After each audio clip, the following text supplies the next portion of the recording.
سبيل الدموع سبيل مريح، تنهد يا صاحي كي تستريح وبث الدعاء. الحمد لله رب العالمين والعاقبة للمتقين ولا عدوان إلا على الظالمين.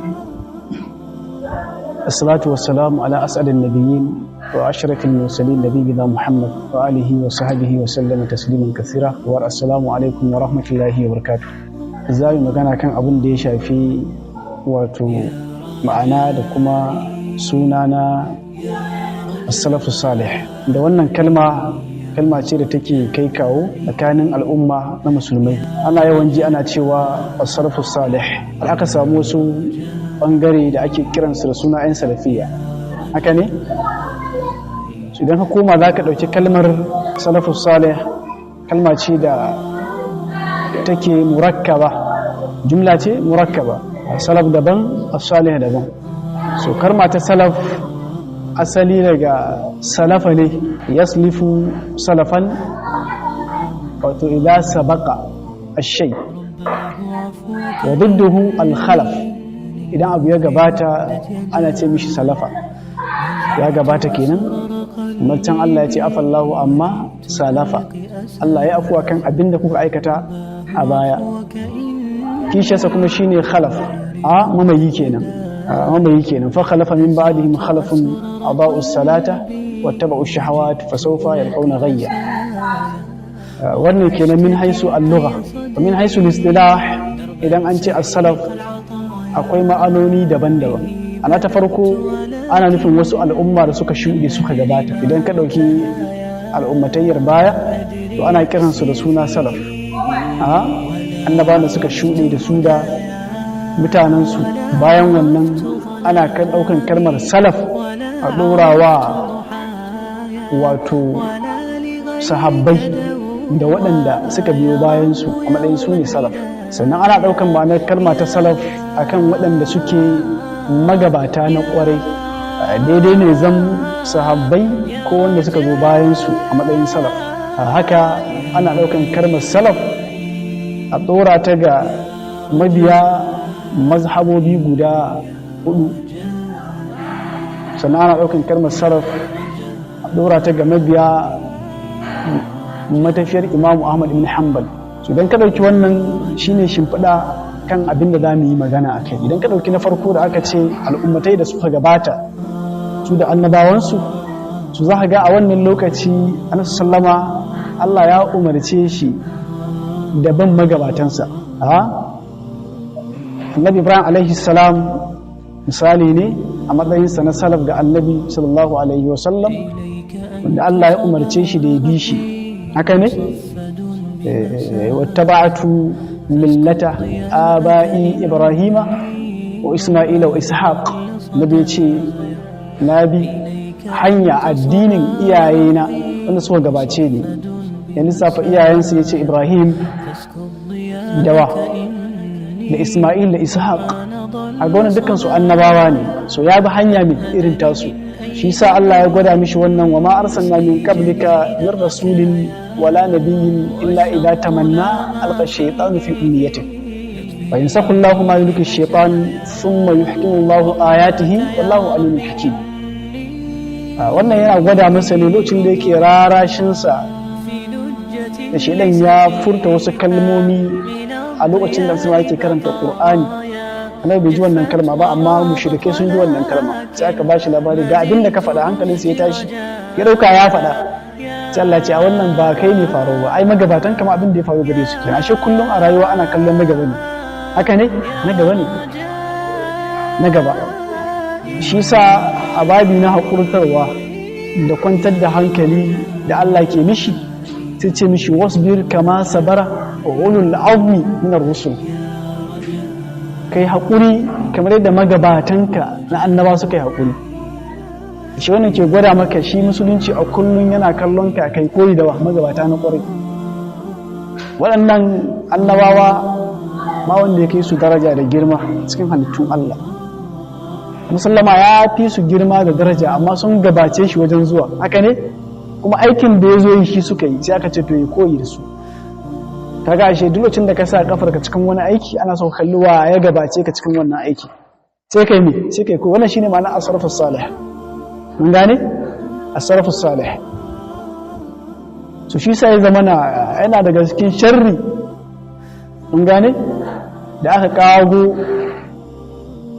mutum ya kadaita da tunaninsa cewa kowane zamani su kadaita da tunaninsu su suka san zamanin su a bai da alaka da na baya wannan magana ce ta falasafa su suke kan wannan su a wurinsu khalaf sun fi hikima sun fi ilimi duk da cewa ɗariƙa ta salaf ya fi kukuta haka suke faɗa wanda shekul islam taimiyya ya yi raddi kan wannan magana cikin tafansa daban-daban misali ka ɗauki hamawiyya ka ɗauki dar'u ta'arudul aqli wan naql da yi magana kan wannan kuskure ne da ga suna cewa ɗariƙatu salaf aslam wa ɗariƙatul khalaf a'lam wa ahkam tutaya za a yi wanda yake jahili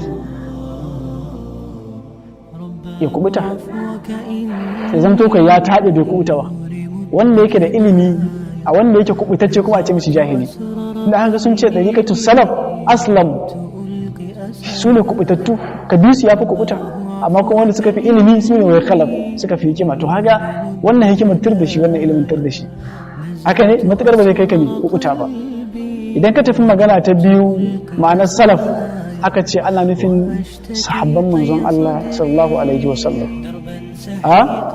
to shi ma haka za ka gani sai zamana ashe duk abin da za ka yi na ibada ana bukata ka koyi shi wajen wa magabata na kwarai su ne sahabbai an su sallama haka ne game da su gada daga wajen wa manzon Allah sallallahu alaihi wasallam to kuma haka ne hadisi ya tabbata kan haka a matsayin su ɗin ababen koyi ne ababen koyi ne al-sallama ya ce khairu uruni qarni thumma alladhina yalunahum thumma alladhina yalunahum rawun yake cewa ya ambaci karni biyu ne ko karni uku na manta kaga wannan su suka fi ne annabi ce sun suka fi kowace karni alkhairi suka fi kowane karni alkhairi so yayin da suka zan su ne mafi alkhairi malamai sai suke hujja a matsayin su ake ce musu jama'a ka gane sun zan mafi alkhairi ne saboda zamtowar su ne tare da mafi alkhairin halittu annabi sallallahu alaihi wasallam sun karbi ilimi a wurin shi to shi ake cewa su ne salaf mun gane shi sa hadisi ya tabbata da cewa hadisin yana da matsayi na hasani yana da matsayi na siha a sahihu ne da ghairihi bi majmu'i turqihi ka hada hanyoyinsa ka tara duk kowace hanya ba ta kubuta da illa daga illa to amma kowace hanya ka hada daga tana karfafa dayarta su malamai sai suke hukunci kan ruwayar a matsayin wato hadisi ne a sahihu li ghairihi zai zama yana da matsayin ne hasan kenan mun gane hasan kenan kamar yadda Sheikhul Albani rahimahullah ya tabbatar da haka cikin tafinsa Ziyadul Janna bi takhriji ahadith sunna yayi takhriji ne na kitabus sunna na Khallal na Ibn Abi Asim mun gane sai ya fidda wannan magana din wanda ruwayar al-Ajurri ya fidda ita ma wuri daban-daban cikin littafinsa Ash-Shari'a da ruwayoyi daban-daban annabi sama yake cewa al'ummatai da suka gabata sun rabu gida nasara gida 70 da nawa da uku na yahudu da biyu a yahudu da uku nasara da biyu kuma a yahudu da daya nasara da biyu kuma za mu kasu da uku na bai ce kullu hafin nar duk suna cikin wuta illa wahida sai kwaya daya sabai suka ce wacce ce dan yace man kana ala mithli ma ana alaihi yawm wa ashabi wanda yake kan abin da nake kai yau da sahabbaina kaga Annabi sallallahu alaihi wasallam yayi nuni kan abin da sahabbai suke kai ne abin bi ne shi yasa ya kira a hadisin Irbad bin Sariya radiyallahu anhu yake cewa fa innahu man ya'ish minkum fa sayara ikhtilafan kaseera fa alaykum bi sunnati wa sunnati khulafa'ir rashidin al-mahdiyyin addu 'alayha bin nawajiz wa iyyakum wa muhdathatil umur fa inna kulla muhdathatin bid'ah yace duk wanda ya rayu a cikin ku zai ga sabani masu yawa to lallai ya rike sunna ta sunnonin khalifofi na shiriyu masu shiryawa kun gane kaga ya nuni kan a rike sunnarsa da sunnonin wa kalimotinsa. Wannan bai nuni kan cewa sunnarsa daban ta sahabbai daban, a nuni kan cewa ai sunnarsa ita ce da sunnar sahabbai. Duk abin da ka sahabbai suna yi to annabi ne ya koya musu. Mun gane maganar? Annabi ne ya koya musu. Su wannan fa sune ababen bi. Shi yasa kaga Abdullahi ibn Mas'ud radiyallahu an yake cewa ku koyi da waɗanda suka wuce suka mutu suka gabace ku. Yace dan duk wanda ya mutu ya bar duniya zuwa yanzu baya nan, yace to lallai an aminta da cewa baya cikin fitina. Wace fitina ake nufi? Ta bid'anci. A gane? Amma mutumin da yake rayuwa ba a sa ran zai iya canzawa. Amma wanda ya riga ya mutu shikenan. Malamai suka ce yana nufin sahabbai. Aka yi ƙara cewa ittabi'u wa la tabtadi'u qad kufitu. Ku bi kada ku kirkiri wani abu sabo an kisar muku. Malamai suka ce nan kada ku fitu yana nufin sahabban manzon Allah sallallahu alaihi wasallam abi su kenan sun kisar. Kamar da ke wannan athar in ka koma cikin sharhu usuli itikar satwal jama'a da lalaka za ka gani kitabus sunna lil khallal, kitabus sunna na ibn abi asim, kitabus shari'a lil ajurri, haka almajirinsa ibn batta cikin albatul kubra. da za ka samu wannan ka koma cikin muqaddimatu sunan darimi za ga wannan kuma muqaddimatu sunan ibn majah da za ka samu wannan athar duk suna nuni kan cewa lalle magabata na kwarai to wannan sune sahabbai kuma sune ababan bi ababan koyi da su za ka yi koyi. Shi sa ake cewa alkitabu was sunna ala fahmi salafin umma, idan lokacin da ka faɗa wa ya fahimta haka sune sahabbai. So abin mamaki sai ka ji wani ce wanda ya fara kirkirar wannan fikira cewa ba za ka yi wani abu ba sai abin da sahabbai suke sai ce maka ibn taymiya ne. Ba haka bane. Ba haka bane. Idan ka dauki babba wanda ya fi kowa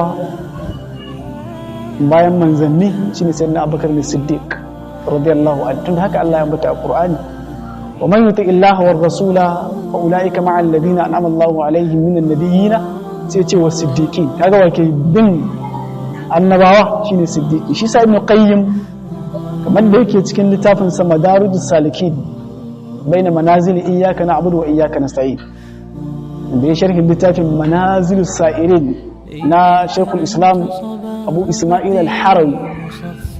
Ibn Qayyim yake cewa ai martabatu siddiqiyya yace tali martabatan nubuwa. Martaba ta siddiqanci ita take bin baya da martaba na annabta. So wanda yake kuma a ajin farko cikin siddiqanci shine wa Abubakar as-Siddiq radiyallahu anhu. To shine farko cikin salaf. An gane? So shine wanda zamu buga misali a kansa akan cewa shi ma yana bin magabata ne. Ba wai Ibn Taymiyyah ne ya fara kirkira da cewa abi matafiyar magabata ba. Bayan mun kawo ayoyi kan cewa an suma shi kanshi an ce yabuwa magabatansa Annabi Ibrahim alaihi salam, haka ne da sauran annabawa. Al'ummarsa aka ce su ma su bi Annabi Ibrahim alaihi salam. So annabi sai na Abubakar as-Siddiq idan ka koma dalilin musuluntarsa me yasa ya musulunta? Ai abin da yasa sai na Abubakar ya musulunta daga ciki akwai ittiba'u manhaji salafus salih, bin manhajin magabata na kwarai yana daga cikin abin da yasa sai na Abubakar ya samu alkhairi na musulunci. Da yawa ana karanta sira ta sayyidina Abubakar as-Siddiq, haka ne? So amma galibi qira'a ce sabahiyya. Me yasa ya musulunta? Akwai ababai kamar haka. Allah ya sa mu da lokaci. Abu na farko, Abubakar as-Siddiq radiyallahu anhu tun karon fari yana da ɗabi'u na karamci. Bai taba shan giya ba, bai taba zina ba, bai taba yi wa gunki sujjada ko ruku'u ba a matsayin bawa tun lokacin jahiliyya. An gane maganar? yana sada zumunci, yana kula da maƙota, yana kula da haƙƙin masu rauni, wanda wannan ababen su na Khadija ta kalla lokacin da Annabi sallama ya zo gare ta cewa idan ya shiga kogon Hira yana ibada yana ganin wani ya masa magana, in ya ce waye kai sai ce ni ne Jibril, wanda abin sai ɗimauta shi ya dawo gida, yake ta lullube shi me fara ba ta labari ta ce wallahi ma akhzaka Allahu abadan, Allah ba zai taɓa tozarta ka ba, innaka la tasidur rahima, ce kana sada zumunci, suna baka yana yin ne wa taksibul ma'aduma, mara shi kana bashi. Ta lissafa mahasin masu kyau ga Annabi sallallahu alaihi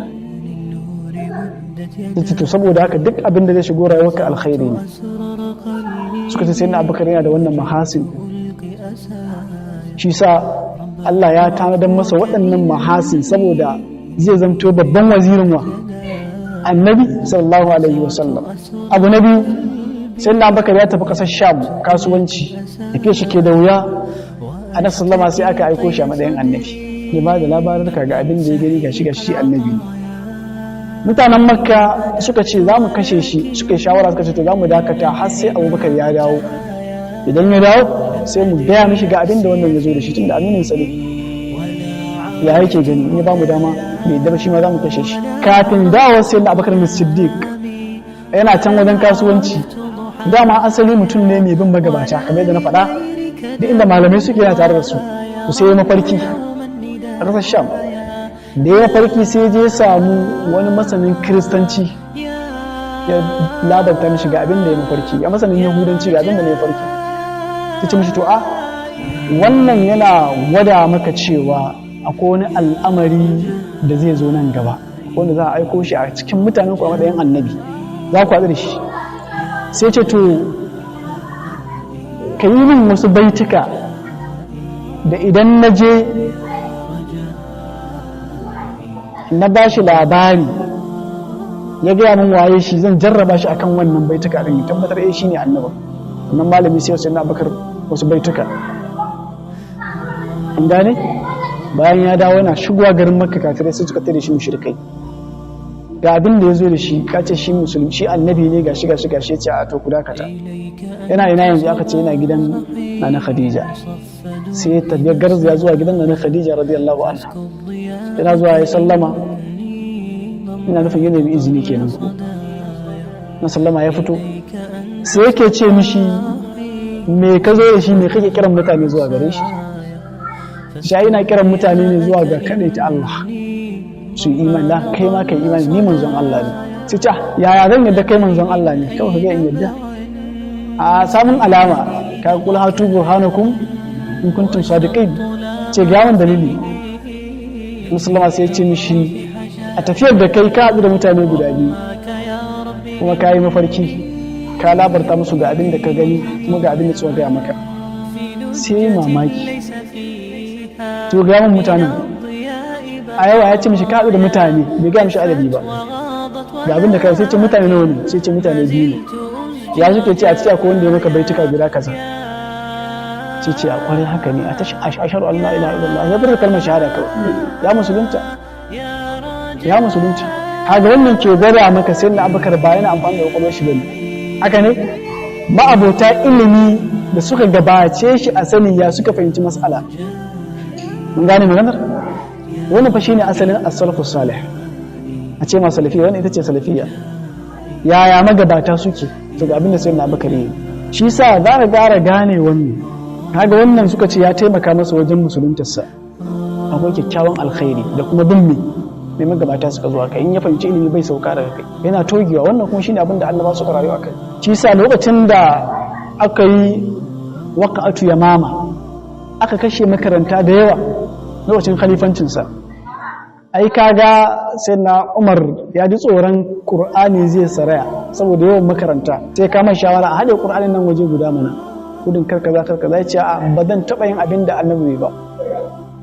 Ka kalli maganar, ba zan yi abin da annabi bai ba, saboda wai abin koyin shi manzon Allah sallallahu alaihi wasallam. Sai na Abubakar Umar ya ce sai ne ta roƙon Allah ya fahimtar da shi abin da na fahimta. So a take sai na Abubakar sai ya fahimci wannan alkhairi ne sai ya aikata. Kaga wannan azar ne na me annabin magabata, an da wanda suka gabace ka a matsala to ka sallama ka bi su. To wannan ɗabi'a ta sayyidina Abubakar yana daga cikin abin da yasa ya karɓi musulunci. Shi sa ya samu suna na as-siddiq saboda irin wannan gaskatawar. Lokacin da wata ya sauko ya tsage sai da ya je kan kowane gida cikin Makka, haka ne? Bayan sai na Abubakar ya yi tafiya har ya ji ya samu wasu malamai masana littafin da ya gabata, ga abin da ya faru ga wani. Wannan fada ana magana kan mukaddima ce ta annabta ɗin kafin ya zama manzo. Haza akwai shimfiɗoɗi da aka yi, suka ce mishi to ai gashi wannan zai zo a matsayin annabi. Kai ɗin shi ma ya sallama musu, bai musu ba. Lokacin sallama ya ba da labarin ya je an yi Isra'i da Mi'raji da shi a dare guda, ai mushrikai sun kareta. Ba shi ya fara da sunna Abubakar ga abin da ya faru ba, a mushrikan ne suka garza zuwa ga sunna Abubakar ga abin da abokin ka ya faɗa kuma yau. Yace in dai abin da ya gaya muku shi ya faɗa, so na da na gazgata shi. Tare da zakai da ƙarfi na ƙwaƙwalwar sayyidina Abubakar, ba jahili bane. Din da an tabbatar a tarihi yana daga cikin abin da ya samu kyawawan ɗabi'u tun kan zuwa musulunci. Yana yawan zuwa wajen Yahudawa da suke kusa da shi ko Nasara, inda tafiya ta kama yana zuwa ya rubutu a wurin shi koyi ilimi. Sai na Abubakar na zuwa koyi ilimi. To wannan yasa ya samu makarimul akhlaq. Wannan shine ɗabi'arsa. To shi sa ga yana daga cikin wanda suka fi kowa ilimi cikin sahabbai. Ibn Abdul Bar annama rahimahullah yana cewa ba wanda ya fi sai na Abubakar ilimi cikin sahabbai.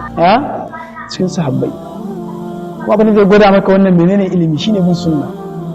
Abin da yasa Ibn Abdul Bar ya faɗi wannan shine lokacin da aka samu wanda suka hana zakka ma'abota ridda, suka yi ridda bayan sallama ya bar duniya, suka ce ba za su ba da zakka ba amma suna sallafa. Mun gane suna kalmar shahada musulmai ne amma ba za su ba da zakka ba. Sai na Abubakar ce wallahi sai na yake su, zan yake su. Sahabbai gaba ɗaya suka yi shahada. Sai na Abubakar da Siddiq ya za ka yake su bayan sun yi kalmar shahada suna sallah? Yace man faraka bayna salati wa zakati uqatiluhu, duk wanda ya raba tsakanin sallar da zakka zan yake shi. Gaba ɗaya sai sahabbai suke shiru suka fahimci haka ne fa, tunda ai wanda ya ja hadisi sai na Umar hadisi ya ja mishi. Nabi ce umirtu an uqatila an-nas hatta yashhadu an la ilaha illallah wa hatta yaqulu la ilaha illallah wa anna rasulullah wa iqamu salati wa zakatu sawm ramadan.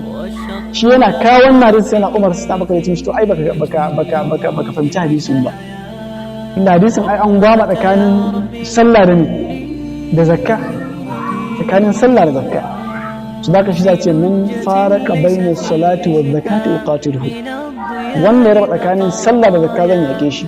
Gaba ɗaya sabai sai suka sallama. Da ka wannan shine misalin irin yadda magabatanmu suke bin magabatansu a sha'anin addini da ma sha'anin rayuwa. Duk abin da ya zo musu ba sa tsallakewa sai sun yi ne, sai sun nemi fatawa. Shine fas'alu ahla dhikri in kuntum la ta'lamun. Wanda kaga Annabi sallallahu alaihi wasallam shi kanshi da yake shugaban mu ga abin da aka ce mishi. Ga abin da aka ce mishi ya ba hanyar magabatansu ga abin da suka yi. Kuma wannan shine abin da yasa ake baka labari a Qur'ani, annabi kaza gashi mutanen shi, annabi kaza gashi. To sai Abubakar ya samu daukaka, ya samu daraja saboda koyin sa gawa da manzon Allah sallallahu alaihi wasallam. To kuma wannan masu dabi'u irin wannan su ake bukata kai koyi da su.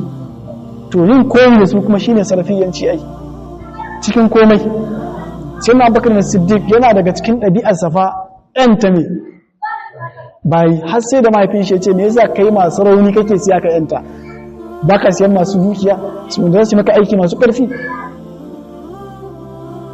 Haka ba bukata aiki ya bautar da su ba, a yanci yake so a musulunci cikin yanci. Sai na Abubakar Siddiq shi ne wanda Annabi sallama ya kira ya ce a kawo kowa ya kawo taimako, za a fita yaƙi, za a fita jihadi. Sai na Umar ya raba dukiyar shi gida biyu ya kawo rabi, haka ne na bai cewa mai kabar iyalanka ya ce ai biyu na raba na bada rabi sai sai na Abubakar ya zo ya bayar a ce mai kabar iyalanka ya ce na bar musu Allah da annabinsa sai na Umar da ya ji wannan falalar sai ke cewa lan usabi ko ka abadan ce har abada ba zan ƙara competition da kai bi Abubakar ka wuce ni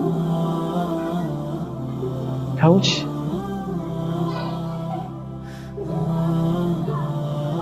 don haka wannan abin da ke koyar da mu